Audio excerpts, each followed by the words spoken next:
Es hora de hablar con el hombre de blanco, Gerald Celente. Gerald, bienvenido de nuevo a Kaiser Report. Gracias por invitarme nuevamente, es un placer. Gerald, usted dirige la publicación trendsjournal.com, en la que todos los trimestres ofrece información sobre las tendencias más importantes de cara al futuro. La primera pregunta es la siguiente. El mercado bursátil ha presentado últimamente una gran volatilidad y el VIX, el índice de volatilidad, ha registrado su mayor crecimiento, lo cual es sintomático de miedo y descontento. ¿Se parece la situación actual a la del 2008? ¿Qué va a ocurrir de ahora en adelante? ¿Qué relación guardan ambos periodos? Yo creo que es una oportunidad para comprar. Es lo único que dicen por la tele. Sí, es un buen momento para comprarse un auto, una casa, es un buen momento para comprar muchas cosas. Sí, pero la realidad es que tenemos una crisis mundial. Y los mercados no son más que un indicador de la caída del precio de las materias primas que está registrándose, así como de las divisas. Usted lleva diciéndolo hace mucho. El motor de todo es el dinero ficticio. Pero lo que es recuperación de verdad no ha habido. Solo ha sido una cortina de humo, pero la volatilidad es real. Mire, usted y yo conocemos bastante bien este mundillo. ¿Recuerda un verano como este? Yo solo recuerdo el verano en el que se produjeron los asesinatos en serie del apodado Hijo de Sam. Creo que en los años 80. Hizo mucho calor y murieron un montón de personas asesinadas. Y además estaba este asesino en serie. Pues bien, ahora tenemos a una nueva asesina en serie que responde al nombre de Janet Yellen, que tiene secuestrada la economía mundial y que, pum pum, se dedica a matar economías y crear estafas Ponzi. Está fuera de control. ¿Quién puede salvarnos? Usted es el hombre del traje blanco. Dentro de poco se celebra una conferencia en Kingston. ¿Por qué no asiste ella montado en su caballo blanco y toma usted las riendas de la situación, Gerald? Se lo suplico. La realidad ya la conoce usted. ¿No han subido los intereses en, qué sé yo, 10 años? Sí. Ahora, se plantean subirlos este mes de septiembre. Pero si al final lo hacen, ¿qué van a hacer? ¿Subirlos un cuarto de punto? Eso no significa nada. Para que la estafa Ponzi siga en pie, lo que pasa es que no lo van a conseguir porque la economía mundial se hunde. Todo ese dinero nuevo fue a parar a los mercados emergentes y ahora esos mercados emergentes se sumergen. Fíjese, por ejemplo, en Brasil, de estos días, su divisa ha caído hasta niveles que no se veían desde hacía 37 años y el país vuelve a estar en recesión. O mire Canadá, que no está tan lejos de Estados Unidos, también está en recesión. El dólar canadiense se sitúa en mínimos del año 2004 y el dólar australiano, todo se viene abajo. Ahora que hablan de la posibilidad de subir los intereses, utilizan el término normalización, lo que significa que reconoce que han creado una situación anormal. Unos locos anormales han creado una situación anormal en el mercado. Y ahora, esos mismos que la han provocado hablan de normalización. El herpes financiero mundial no tiene cura. No. No. Ya que habla de las economías emergentes recibieron una gran cantidad de capital. Lo que pasa es que ahora está produciéndose una importante fuga de capitales de países como China o Brasil. Un dinero que contribuye a inflar el precio de la vivienda en Londres y Nueva York.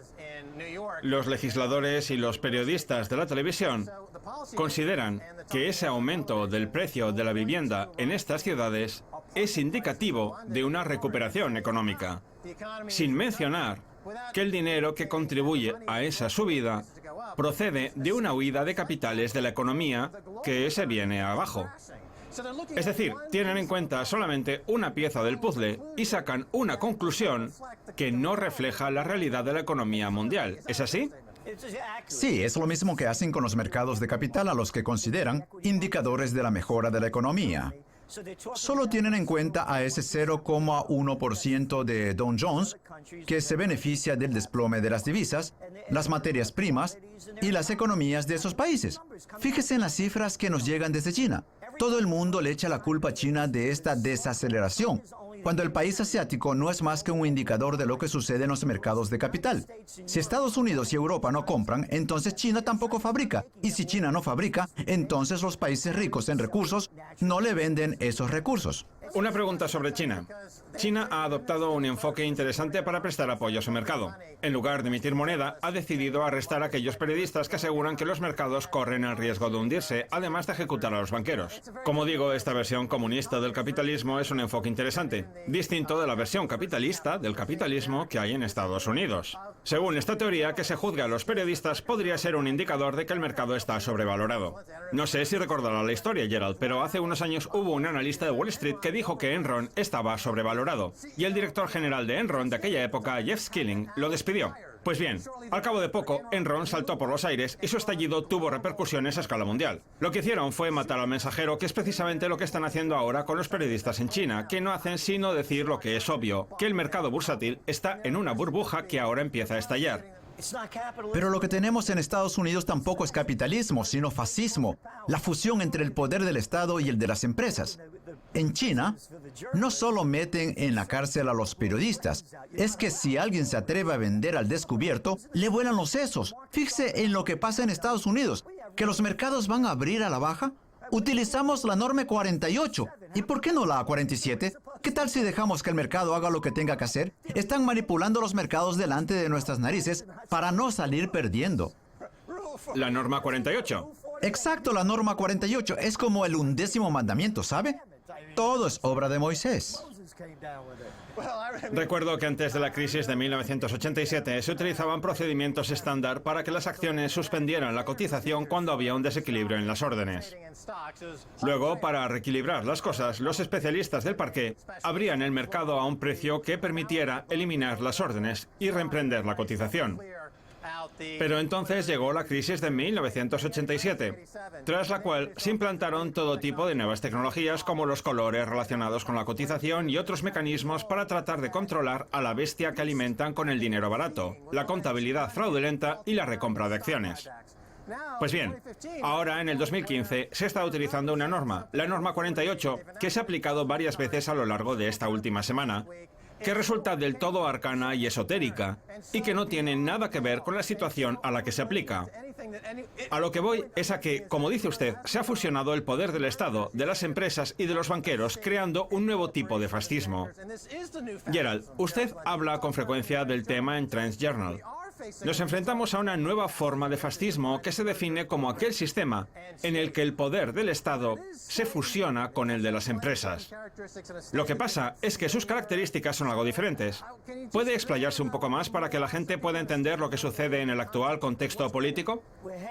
Nos dirigimos hacia una crisis aún mayor que la Gran Depresión, por la combinación de factores que se juntan a su alrededor.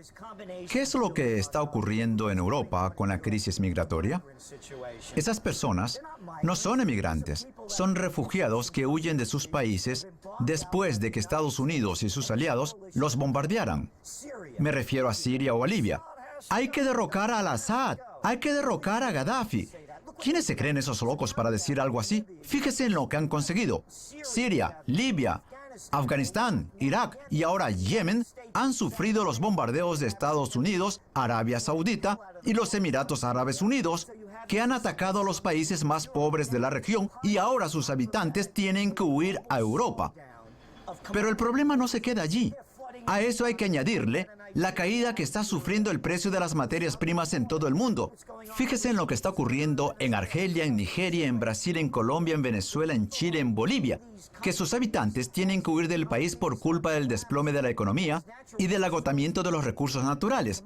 Mire, según el índice Bloomberg, el precio actual de las materias primas se sitúa en niveles del año 1999 y si a eso le añadimos el descontento civil y las guerras, se acaba con una situación de caos social y geopolítico jamás vista en el mundo. Mire, para contextualizar las cosas, hasta el año 1900 hicieron falta 100.000 años para que hubiera 1.600 millones de seres humanos en el planeta.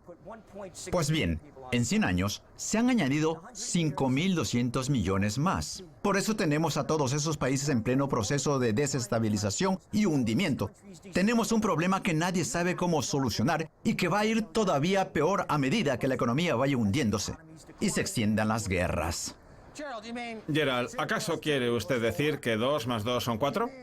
¿Quiere decir que el hecho de que se bombardea un país por motivos políticos, por un malentendido, por un error de cálculo o simplemente por razones oportunistas trae como consecuencia directa todo este flujo migratorio?